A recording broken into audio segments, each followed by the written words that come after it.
सबसे पहले आपको अपडेट करें, आर्मी चीफ की जेर सदारत कोर कमांडर्स कॉन्फ्रेंस हुई है। DGISPR के मुताबिक अस्करी क़यादत की जानिब से दुनिया से मिसाइल फायर करने के वाक़े पर नोटिस देने का मुतालबा किया गया है।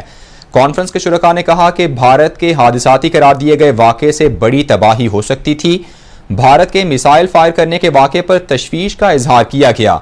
भारतीय गलती के एतराफ़ के बावजूद आलमी फोरम्स वाक़े का संजीदगी से जायजा लें, शुरका की जानिब से यह कहा गया। कोर कमांडर्स कॉन्फ्रेंस में कहा गया कि भारतीय स्ट्रेटेजिक असासों के तहफ़्फ़ुज़, हिफाजती प्रोटोकॉल की जांच पड़ताल अहम है। ऐसे खतरनाक वाक़यात किसी बड़े सानहे का मुहर्रिक हो सकते हैं। फोरम का मुल्क की सलामती को यकीनी बनाने के लिए तमाम नागुज़ीर इक़दामात उठाने के अज़्म का इजहार।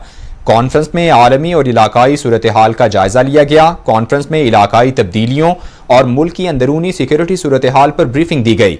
DGISPR की जानिब से बताया गया कि शुरका की जानिब से इस अज़्म का इजहार किया गया कि मुल्क की सिक्योरिटी यकीनी बनाने के लिए तमाम इक़दामात को यकीनी बनाया जाएगा।